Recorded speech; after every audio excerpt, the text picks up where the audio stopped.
The first thing you learn about wealth is that it doesn't make noise. Real money moves through the world the way fog does, silent, complete, erasing everything ordinary in its path. The Bellmont estate sat on 42 acres of Connecticut shoreline, white stone and glass, hedges trimmed into geometry. From the road, you couldn't see the house. From the house, you couldn't see the world. That was the point. Naomi Washington had been cleaning that house for 3 years. She arrived every Tuesday and Friday at 6 in the morning, let herself in through the service entrance with a key that felt heavier than it should, and moved through rooms most people would never see. Marble floors, silk curtains, paintings worth more than her mother's funeral. She dusted frames that held faces she didn't recognize, polished silver no one used, and made beds that were already perfect. Her uniform was black, always black. Mrs. Bellmont preferred it that way. Elegant, she'd said once, like Naomi was part of the decor. Naomi didn't mind. She'd learned a long time ago that being invisible was a skill. In houses like this, you survive by becoming wallpaper. You heard things, saw things, forgot things. That was the contract, unspoken but absolute. She was good at her job. But that Friday morning, the house felt different. It wasn't anything she could name at first, just a shift in the air, the way a room feels when someone's been arguing in it. The flowers in the entryway were wilting. The alarm system had been disabled. The panel near the kitchen door was dark. And there were voices upstairs, low, tense, male. Mrs. Bellmont was in Europe. Mr. Bellmont was dead. 6 months now. Heart attack. Very sudden. The house should have been empty. Naomi set her bag down by the door and listened. The voices stopped. She should have left. She knew that. Every instinct she had, every warning her grandmother ever gave her about white men and closed doors, told her to walk out and pretend she'd never arrived. But she'd left her phone in the kitchen 2 days ago, charging by the sink. She needed it. Just 10 seconds. In and out. She moved through the house the way she always did. Softly, efficiently, a shadow with a purpose. The kitchen was bright and cold, morning light cutting through the windows in clean angles. Her phone sat on the counter, screen dark. She grabbed it, slipped it into her pocket, and turned to leave. That's when she heard the sound, a wet, heavy thud, like a bag of cement dropped from a height. Then a voice, sharp and irritated. "Jesus Christ, Luca, not on the fucking carpet." Naomi froze. The study. The sound had come from the study, just down the hall. The door was half open. She could see a sliver of the room, dark wood, the edge of a desk, a bookshelf, and something else. Something red, spreading slowly across the pale rug. She should have run. She didn't. Later, she'd try to explain it. How curiosity and fear aren't opposites. How sometimes your body just moves, like it's testing fate. She took one step forward, then another, until she was standing in the doorway, looking into a room she'd cleaned 100 times, seeing it for the first time. There were 3 men inside. One was on the floor, face down, blood pooling beneath him like spilled wine. His suit was expensive. His hand was still twitching. The second man stood over the body, holding a gun. He was younger, maybe 30, with dark hair and a face that looked apologetic. He kept glancing at the third man, like he was waiting for permission to breathe. The third man was different. He stood by the window, back to the room, hands in his pockets. Tall, still. His suit was charcoal gray, perfectly tailored, and he didn't look like someone who'd just watched a man die. He looked like someone who'd been interrupted during a business meeting. Then he turned. Naomi's breath stopped. She knew this face. Not personally, but the way you know thunder before the storm. Dante Marcello. She'd seen him once before, months ago, getting out of a black car in the driveway. Mrs. Bellmont had gone pale and ushered Naomi upstairs, told her to start in the guest wing and not come down until she was called. No one had to explain who he was. His eyes met hers across the room. They were dark, calm, not surprised. For 3 seconds, nothing happened. The man with the gun looked up and saw her. He raised the weapon halfway, instinct overriding thought, but Dante lifted one hand, a small, unhurried gesture, and the gun lowered. "Naomi Washington," Dante said quietly. His voice was smooth, almost kind. "You're early." She couldn't speak, couldn't move. Her mind was screaming at her to run, but her legs had turned to stone. "Close the door," Dante said. She didn't. She just stood there, shaking, one hand pressed against the doorframe like it could hold her upright. Dante sighed. He stepped over the body without looking at it and crossed the room. He was close now, close enough that she could smell his cologne, cedar and smoke, something expensive and faint. He reached past her, gripped the door handle, and pulled it shut with a soft click. "Do you know who I am?" he asked. She nodded. "Then you know this is a problem." Her voice came back, small and hoarse. "I didn't see anything. You're standing in the doorway. I'll forget, I swear. I'll forget everything." He studied her for a long moment, eyes moving over her face like he was reading something written there. Then he glanced at the man with the gun. "Luca, go clean up. Take the car around back." Luca hesitated. "Boss, she's a witness." "I know what she is. We can't just go." Luca left. The door closed again. And Naomi was alone with Dante Marcello and a corpse. Her heart was a fist pounding against her ribs. Dante walked back to the window, hands in his pockets again, and looked out at the water. The light caught his profile, sharp jaw, tired eyes, the kind of face that made men afraid and women foolish. "What were you supposed to clean today?" he asked. The question was so strange, so calm, that she answered without thinking. "Upstairs, the guest rooms, Mrs. Bellmont wants them ready by Monday." "She's not coming back." Naomi blinked. "What?" "Mrs. Bellmont, she sold the house. She just doesn't know it yet." He turned back to her, and for the first time, she saw something that might have been exhaustion. "You have two choices, Miss Washington. One, you leave, right now. Walk out, get in your car, drive home, and never come back. Forget this address. Forget my face. Live your life." She wanted to say yes. God, she wanted to say yes. "What's the second choice? You stay?" "Stay? You saw something you weren't supposed to see. That means you're either a problem or an asset. I don't like problems." He took a step closer. "But I need someone who understands how to be quiet. Someone who knows this house. Someone who's already invisible. I don't understand. The man on the floor worked for people I'm currently negotiating with. His death complicates things. I need time to manage the fallout. And I need someone I can trust to keep their mouth shut. You don't even know me. I know you've worked here for 3 years. I know you're single, no boyfriend, no criminal record. I know you take care of your mother in Bridgeport and you're 2 semesters away from finishing your nursing degree. I know you're careful, reliable, and right now, very, very scared." He tilted his head slightly. Scared people make smart decisions. She felt cold. How did he know all that?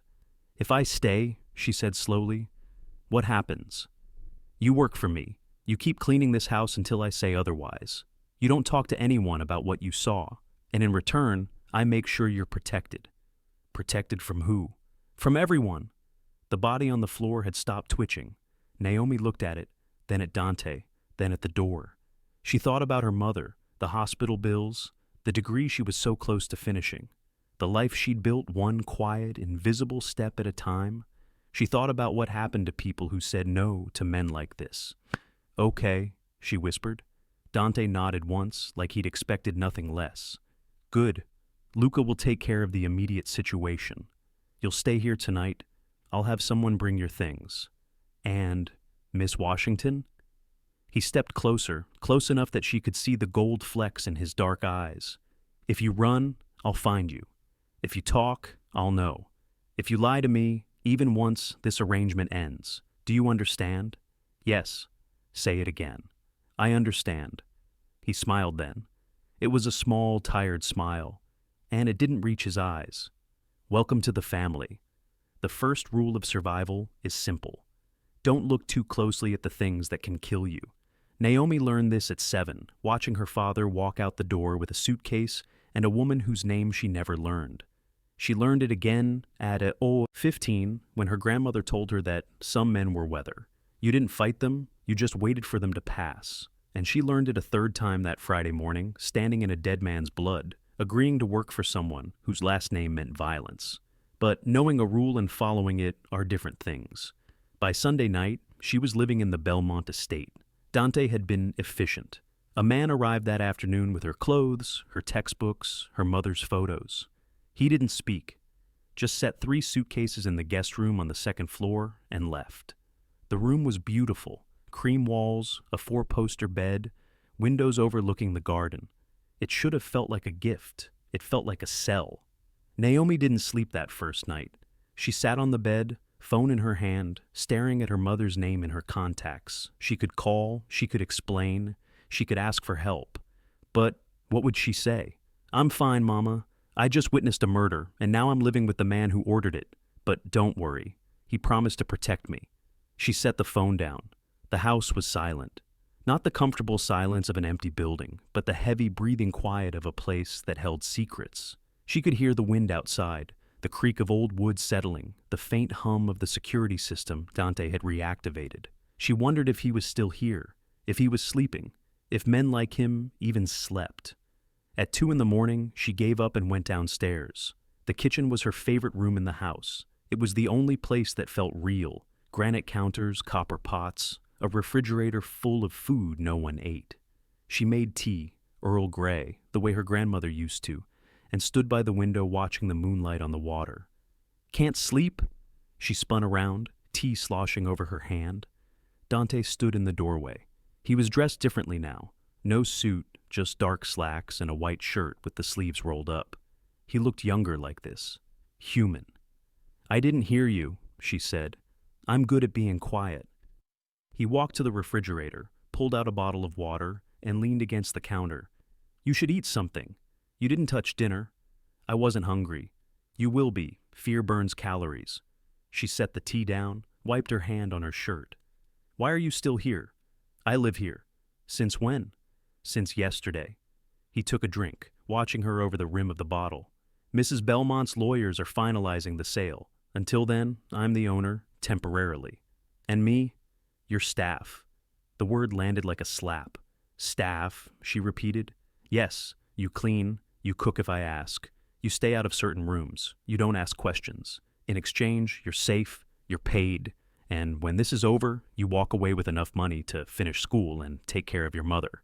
He set the bottle down. "It's a fair deal." "Fair," she said quietly. "Is that what you call this?" "What would you call it?" "Blackmail."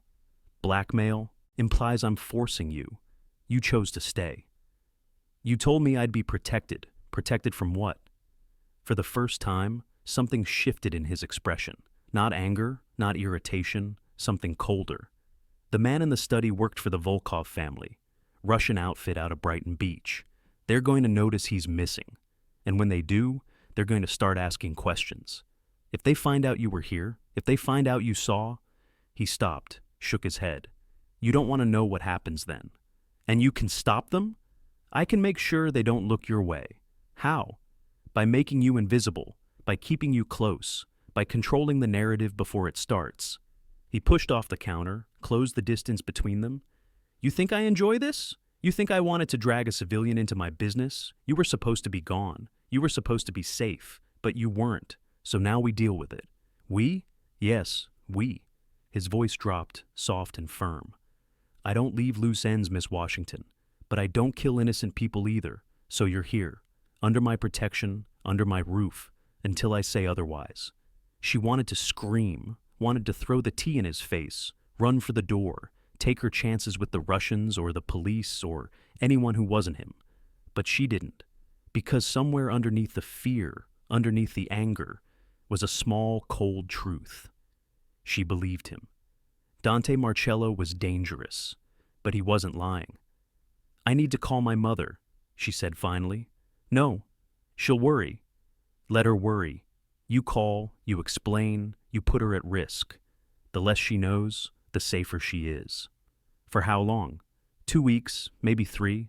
Depends on how fast I can clean this up." 2 weeks. It sounded like a prison sentence. "What if I can't do this?" she asked. "What if I break?" He studied her for a long moment, and something in his eyes softened. Just slightly, just enough. "You won't," he said. "You're stronger than you think." He left her standing there, alone in the kitchen, with tea she couldn't drink and a future she couldn't see. The days blurred together. Naomi cleaned. That's what she did. That's what she knew. Every morning she woke at 6, dressed in the same black uniform, and moved through the house like a ghost. She dusted, vacuumed, changed sheets, polished glass. She avoided the study. Dante had locked it the day after the murder, and she didn't ask why. He was gone most of the time. Meetings, he said, business. He left early, came back late, and when he was home, he was on the phone. Low, clipped conversations in Italian and English, pacing the hallways like a man trying to outrun his own thoughts. But he always checked on her. Every night, around 10, he'd find her. In the kitchen, the library, the sitting room. He'd ask if she'd eaten, if she needed anything, if she was okay. She never was. But she always said, yes. On the 5th day, Luca came back. Naomi was folding laundry in the guest room when she heard voices downstairs. She recognized Luca's, sharp, defensive, younger than Dante's. She crept to the top of the stairs and listened. They're asking questions, Luca was saying. The Volkovs, they know Dimitri's gone. They don't know where, but they're looking. Let them look. Boss, they're going to find out, eventually. Eventually isn't now. And the girl? Naomi's breath caught. The girl is fine, Dante said flatly. She's a liability. She's under control. For how long? What happens when she decides she's had enough? What happens when she walks into a police station and she won't? How do you know? Because I gave her a choice, and she chose me. There was a long silence. Then Luca laughed, bitter and low. You're getting soft. Watch it. I'm serious. Since when do we keep witnesses alive? Since when do we babysit civilians? Since I decided. That's when. Dante's voice was cold now, final. You have a problem with how I run things, Luca? There's the door. Otherwise, do your job and shut the fuck up. Footsteps. The front door opening and slamming shut. Naomi backed away from the stairs, heart pounding. She chose me. She didn't know if that was true. She didn't know if she'd chosen anything at all. That night, she found Dante in the library. He was sitting in one of the leather chairs by the fireplace, a glass of whiskey in one hand, staring at the flames. He didn't look up when she entered. Luca thinks I should kill you, he said. She stopped in the doorway. He's not wrong, Dante continued. Strategically speaking, you're a risk. Every day you're alive, every day you're here, the risk grows. Eventually someone's going to notice. Eventually this ends badly. Then why don't you? He looked at her then. The firelight caught his face, turning it into something out of a painting. Shadows and gold and exhaustion. Because I'm tired, he said quietly. I'm tired of blood. I'm tired of cleaning up bodies. I'm tired of being the man everyone's afraid of. He took a drink. You know what the worst part is? I'm good at it. I'm so goddamn good at it that I forgot there were other ways to solve problems. She didn't know what to say. This wasn't the man who'd stood over a corpse and given orders. This was someone else, someone human. You didn't have to protect me, she said. Yes, I did. Why? He smiled, and it was the saddest thing she'd ever seen. Because you reminded me what I used to be, before all this, before I stopped counting the cost. He set the glass down.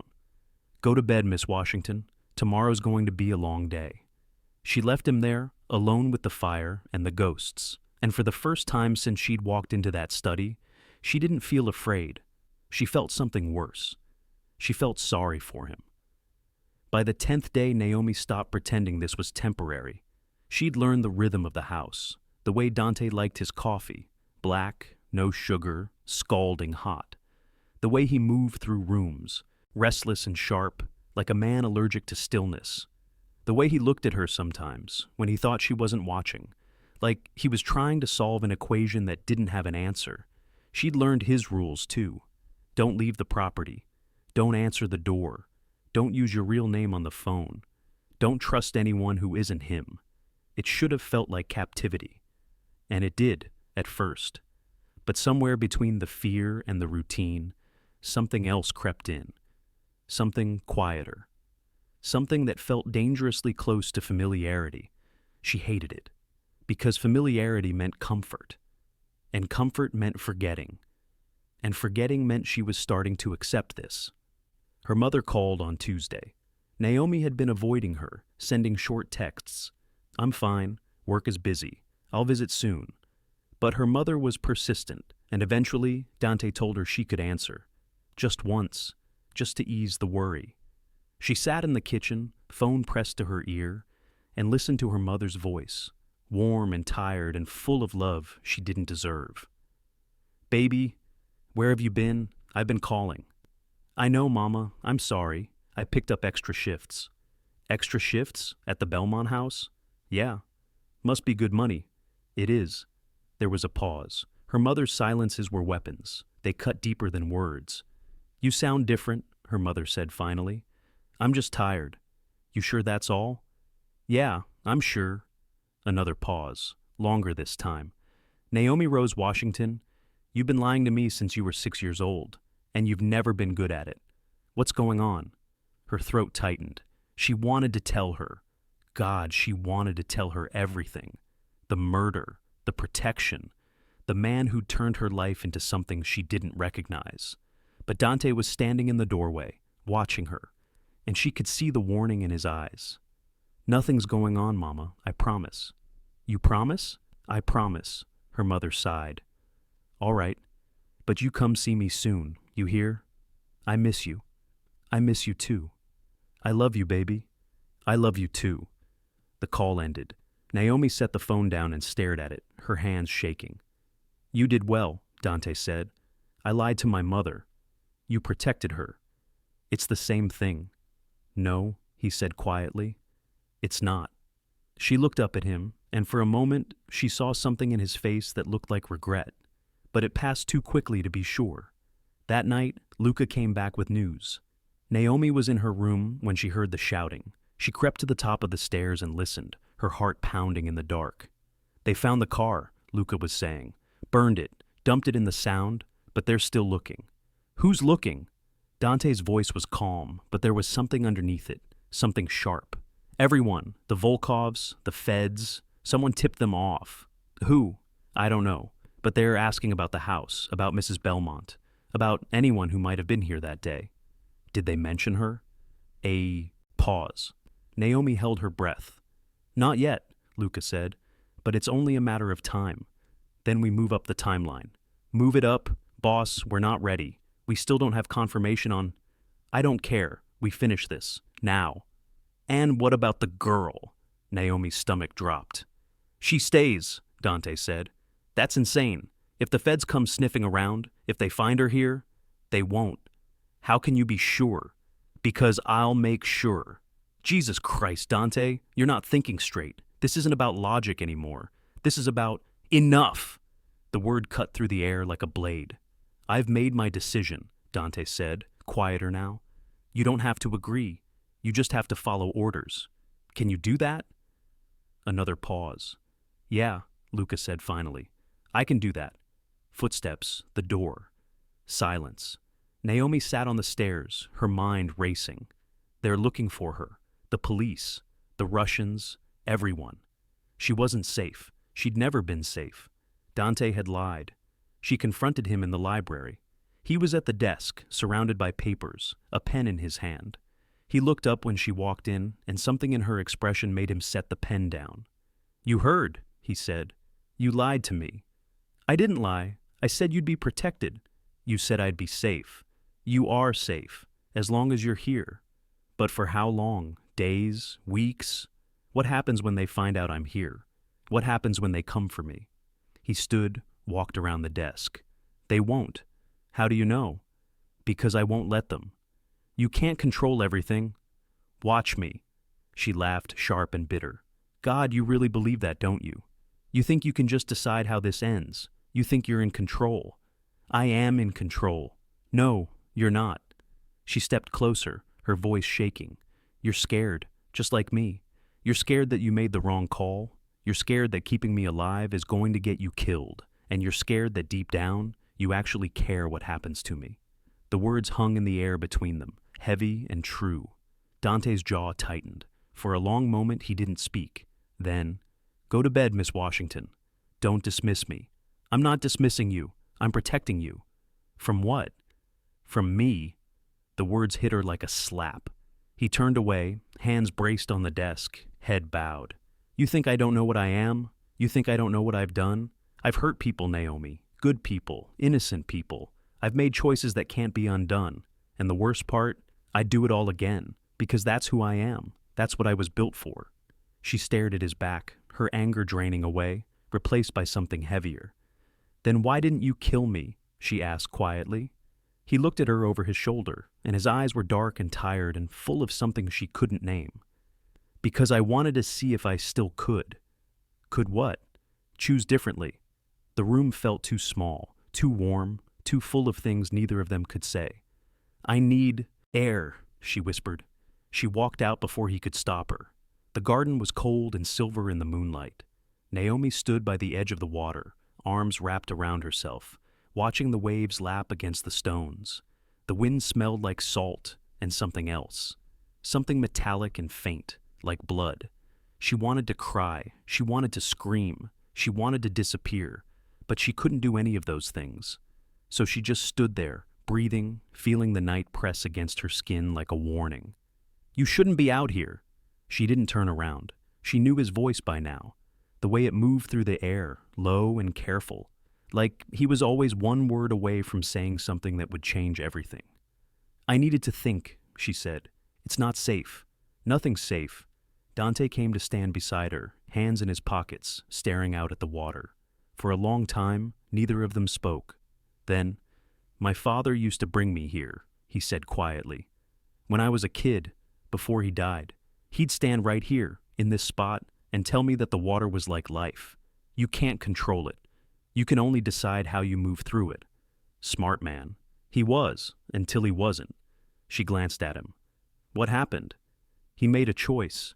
He chose loyalty over survival, and it got him killed." "Do you regret it?" "What he chose?" "Every day." He looked at her then, and his eyes were unbearably sad. "But I understand it. That's the worst part. I understand why he did it. Because he loved someone. Because he thought love was stronger than fear. Wasn't it?" Dante smiled, and it was the kind of smile that broke hearts. "No," he said. "It wasn't." They stood there, side by side, two people pretending they weren't drowning. And Naomi realized, with a cold, creeping certainty, that she was starting to care about him. Not because he was good, not because he was kind, but because he was human, and that made him the most dangerous thing in her world. The breaking point came on a Wednesday. Naomi was in the kitchen, chopping vegetables for a dinner she wasn't hungry for, when the doorbell rang. She froze, knife midair, breath caught. The doorbell rang again. Dante was upstairs. She could hear his voice, muffled through the ceiling on the phone. He'd told her never to answer the door. Never. But the bell kept ringing, insistent, demanding. She set the knife down and walked to the foyer. Slowly, her heart a drumbeat in her throat. Through the frosted glass, she could see two shapes, tall, dark suits, police. Her hand was on the doorknob before she could stop herself. "Miss Washington, don't—" Dante's voice, sharp and sudden, from the top of the stairs. But it was too late. She'd already opened the door. Two men stood on the porch, one older, gray-haired, with the kind of face that had seen too much. One younger, sharp-eyed, a notebook in his hand. "Good evening," the older one said. He had a badge clipped to his belt. "I'm Detective Pierce. This is my partner, Detective Ross. We're looking for the owner of this property." Naomi's mouth went dry. "She's not here," she managed. "And you are?" "The housekeeper." "Housekeeper." Pierce nodded slowly, his eyes moving past her, into the house. "Mind if we come in?" Actually, Dante's voice cut in, smooth and cold. "You need a warrant for that." He descended the stairs with the kind of calm that came from practice. His suit was perfect. His face was unreadable. He looked every inch the lawyer, the businessman, the man who owned rooms just by walking into them. "Mr. Marcello," Pierce said, and something about the way he said it, flat, knowing, made Naomi's skin crawl. "We meet again." "Detective, always a pleasure." "I'm sure. We're investigating a missing persons case.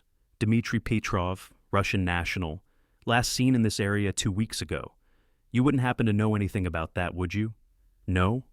"You sure? Because we have a witness who says Mr. Petrov was conducting business with Mrs. Bellmont, and Mrs. Bellmont's estate was recently acquired by a party we have reason to believe is connected to you." "That sounds like speculation, Detective. That sounds like a lead." The air between them was electric, dangerous. Ross stepped forward, his eyes on Naomi. "Miss..." Washington, she said quietly. Miss Washington, have you noticed any unusual activity around the property recently? Unfamiliar vehicles, visitors? She could feel Dante's gaze on her, could feel the weight of his warning, his protection, his control. She could tell the truth. She could end this. Right here, right now. All she had to do was say yes. No, she heard herself say. Just me and Mr. Marcello. Ross studied her for a long moment. Then he handed her a card. If you remember anything, give us a call. She took it, nodded. Pierce's eyes moved back to Dante. We'll be in touch. I look forward to it. The detectives left. The door closed. And Naomi stood there, card in her hand, feeling like she'd just signed her own death warrant. Dante waited until the car pulled away before he spoke. Thank you. She turned on him, anger rising hot and fast. Thank me? You think I did that for you? You did it for yourself. I did it because I'm terrified, because you've trapped me, because I don't know who I am anymore. Naomi, don't. She threw the card at him. It fluttered to the floor.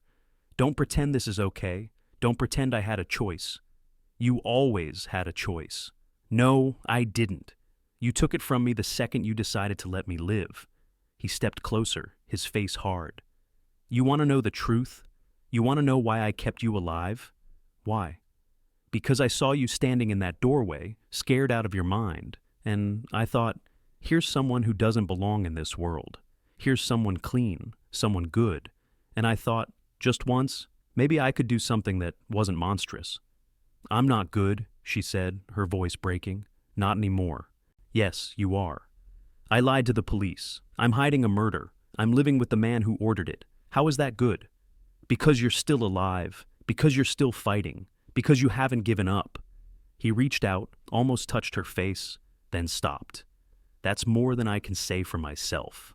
She looked at him, really looked at him, past the suit, past the power, past the fear. She saw a man who was drowning, just like her. What happens now? She whispered. I don't know. Are they going to come back? Yes. Are they going to arrest you? Probably. And me? He was quiet for a long time. I'll make sure they don't, he said finally. No matter what happens to me, I'll make sure you're clean. How?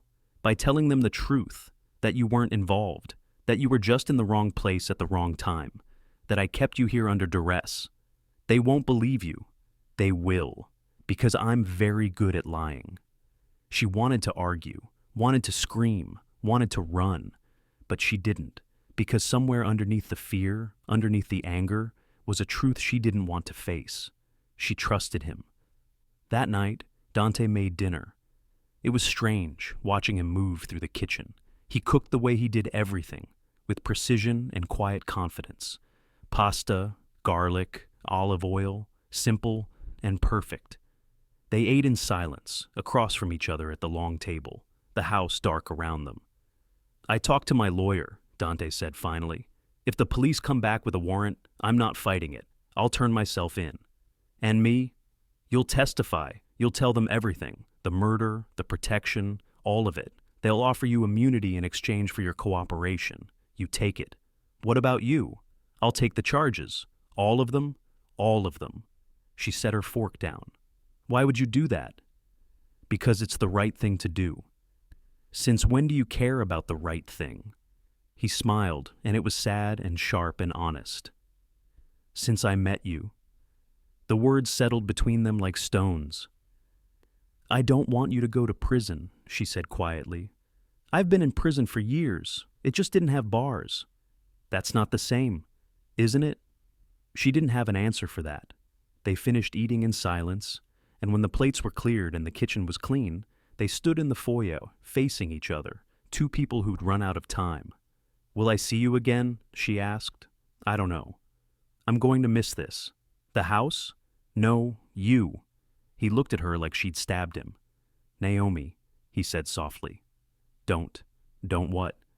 Don't make me want things I can't have. What if I already do? He closed his eyes, took a breath, opened them again.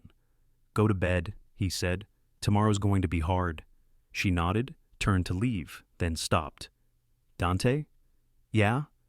Thank you for choosing differently. He didn't answer, but she saw the way his hands clenched, the way his jaw tightened, the way he looked at her like she was something precious and breakable and already lost. She went upstairs, and Dante stood alone in the dark, feeling something he thought he'd forgotten how to feel: regret. The police came at dawn. Naomi woke to the sound of car doors slamming, voices shouting, boots on gravel. She threw on clothes and ran downstairs just in time to see Dante standing in the foyer, hands behind his back, as Detective Pierce read him his rights. Dante Marcello, you're under arrest for conspiracy to commit murder, obstruction of justice, and racketeering. You have the right to remain silent. Dante's eyes found hers across the room. He didn't look afraid. He looked calm, resigned, like a man who'd been waiting for this moment his whole life. Miss Washington, Pierce said, turning to her, we're going to need you to come with us, just for questioning. She nodded, mute. As they led Dante out, he looked back at her one last time. Remember, he said quietly, tell them the truth. Then he was gone, into the car, into the sirens, into a future she couldn't see. The interrogation lasted 6 hours. They asked her everything: what she'd seen, when she'd seen it, why she'd stayed, who had forced her, what Dante had said, what Dante had done. She told them the truth. All of it. She told them about the murder, about the fear, about the protection, about the way Dante had given her a choice, even when it cost him everything. She told them about the nights in the kitchen, the conversations by the water, the way he'd looked at her like she was the last good thing in his world. She told them everything except the one thing that mattered, that somewhere along the way, she'd stopped being his prisoner and started being his accomplice. When it was over, they offered her immunity, full protection, a clean slate. She took it.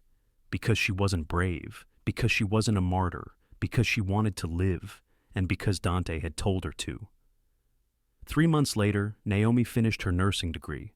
She moved her mother into a better apartment, paid off the medical bills, started working at a clinic in Hartford. She didn't watch the trial, didn't follow the news, didn't let herself think about charcoal suits and dark eyes, and the way someone could save you and destroy you in the same breath. But some nights, when the world was quiet and the wind smelled like salt, she'd stand by her window and think about a house on the water, about a man who chose mercy when he could have chosen murder, about the way survival sometimes feels like betrayal. Dante Marcello was sentenced to 15 years. Naomi heard about it from a colleague who'd seen it on the news. She didn't react, just nodded and went back to work. But that night, she pulled out the business card Detective Ross had given her, the one she'd kept, even though she didn't know why. She turned it over. On the back, in neat, precise handwriting, was a note she hadn't noticed before. You did the right thing, D. She stared at it for a long time. Then she folded it carefully, placed it in a book, and put the book on a shelf where she'd never look at it again. Years later, she'd tell the story to her daughter. Not the whole story, just the parts that mattered. About a time she'd been afraid, about a choice she'd made, about a man who taught her that goodness wasn't about being clean. It was about choosing mercy, even when it cost you everything. Her daughter would ask if she ever saw him again, and Naomi would say no. But she'd think about the letter that came 5 years into his sentence, the one with no return address, the one that said, I hope you're happy. I hope you're safe. I hope you forget me. But if you can't, know this. Protecting you was the only good thing I ever did. Thank you for letting me believe I was capable of it. D. She never wrote back, but she kept the letter. And every year, on the anniversary of the day she walked into that study and saw death for the first time, she'd pull it out and read it. Not because she missed him, not because she loved him, but because he'd given her something she thought she'd lost, a choice, and she'd chosen to live. The house on the water was sold to a family from Boston. They painted it, renovated it, filled it with laughter and children and the kind of noise that drowns out ghosts. The study was turned into a playroom. The bloodstain was gone, and Naomi Washington, RN, drove past it sometimes on her way to visit her mother. She never stopped, but she always looked. And for just a moment, in the rearview mirror, she'd see a man in a charcoal suit standing by the window, watching the water.